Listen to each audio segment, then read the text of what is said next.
ครับพบกับพวกเรานะครับในช่อง Enjoy Fishing นะครับวันนี้จะมาทำ EP ที่ 5 ของการซื้อมาใช้นะครับวันนี้เป็นเหยื่อนี่แหละครับ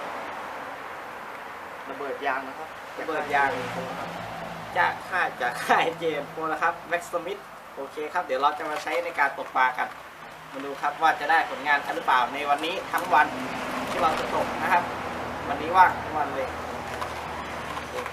ไปดูกันเลยครับก่อนเราจะไปใช้ตกกันนี่หน้าตาก็จะประมาณนี้นะครับจะมี JN4 นะครับอยู่ตรงเหยื่อเป็นทรงระเบิดนะครับระเบิดยางแบ็กสมิธน่าลองใช้มากเดี๋ยวเรามาลองใช้ดูครับว่าจะได้ผลงานกันหรือเปล่าไปดูกันเลยโอเคครับตอนนี้เราจะพาระเบิดหมายแหนกันนะครับนี่เป็นบ่อน้ำเสียบำบัดน้ำเสียของโรงงานนะครับนี่คือข้างหลังโรงงานมีประมาณ 4-5 บ่อครับเดี๋ยวเราจะมาลองตีดูว่าจะได้ผลงานกันหรือเปล่าโอเคครับ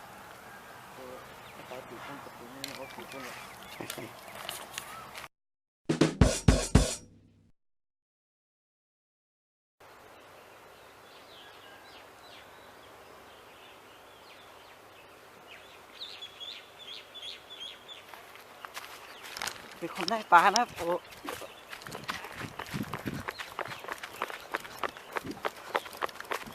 โอ้โหใสสวยเลยครับโอ้โหแบ็กสมิธครับผมแบ็กสมิธนะครับก็ว่าเสียงอะไรครับ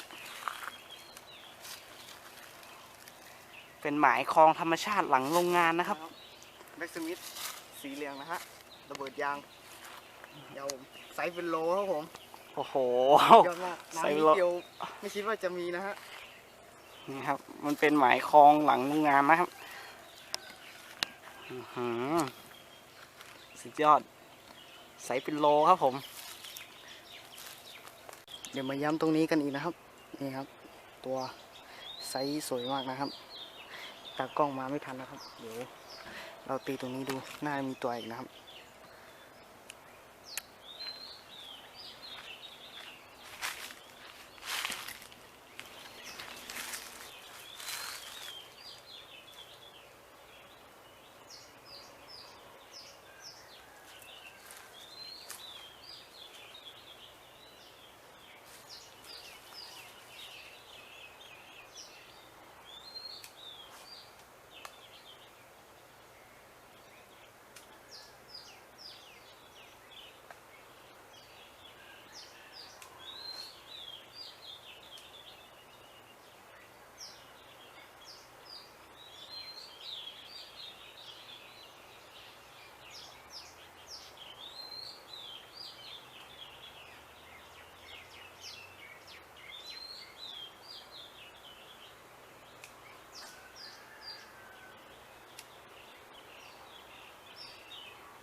เรียบร้อยนะครับ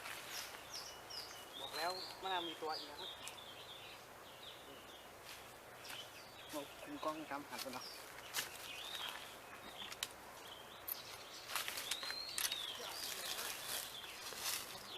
นะครับเห็นตามมานะครับนี่ส่งแป๊บเดียวเต็มปากเต็มคำนะครับกับระเบิดยางแบ็กสมิธนะครับมีติดกระเป๋าไม่ผิดหวังแน่นอนครับ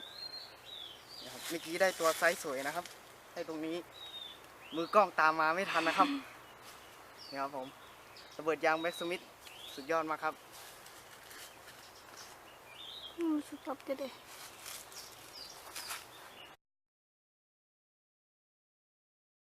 ไปแล้ว2 ตัวนะครับกับระเบิดยางแบ็กสมิธนะครับเดี๋ยวจะมาตีดูอีกครั้งดูว่ามันจะได้ปลาหรือเปล่าครับ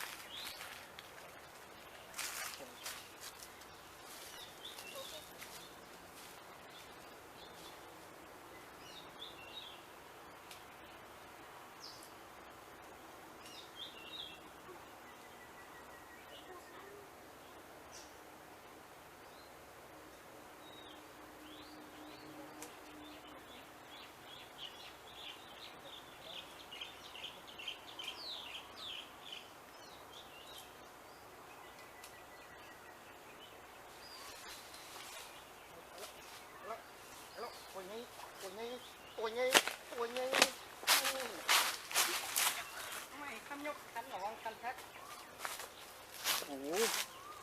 ตัวใหญ่อีกแล้วครับ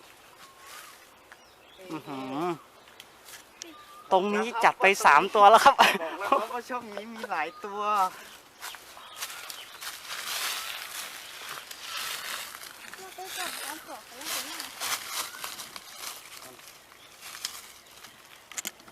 ครับจับระเบิดยางแบ็กสมิธนะครับสีเหลืองไซส์สวยอ้วนตับครับผมนี่ตื่นเต้นครับผมสุดยอดมากครับค่าย JN4 นะครับนี่บอกแล้วว่าช่องนี้มีผลงานของแบ็กสมิธนี่มีสีส้มสีเหลืองแล้วก็สีเขียวนะครับก็มีคนทำแต้มได้แค่คนเดียวนะครับเพราะว่าหมายมันมีจำกัดนะครับครับผมแต้มที่ได้ก็3ตัวครับสวยๆทั้งนั้นเดี๋ยวคลิปหน้าเราจะใช้เหยื่ออะไรกดติดตามกด Subscribe รอได้เลยครับผมโอเคครับสำหรับคลิปนี้แบ็กสมิธของค่าย JN4 นะครับระเบิดยางครับผมก็มีเพียงเท่านี้ครับกับซื้อมาใช้ EP ที่ 5ครับผม EP ที่5นะครับครับผมโอเคครับสำหรับคลิปนี้ก็คงมีเพียงเท่านี้เดี๋ยวเราไปดูปลาที่เราได้กันว่าไซส์สวยแค่ไหนดูกันเลยครับปลาที่เราได้3ตัวมาตกบ่อมันเป็นบ่อบำบัดน้ำเสียนะครับแต่ว่าปลาเราไปตีคลองข้างๆนะครับมันจะเป็นร่องข้างๆโอ้ไซส์สวยเลยตัวนี้น่าจะเป็นโลนะครับตัวนี้ก็ประมาณ3 ขีด4 ขีดได้ประมาณ2 ขีดเอา โอเคครับสำหรับคลิปนี้ก็คงมีเพียงเท่านี้โอเคบ๊ายบาย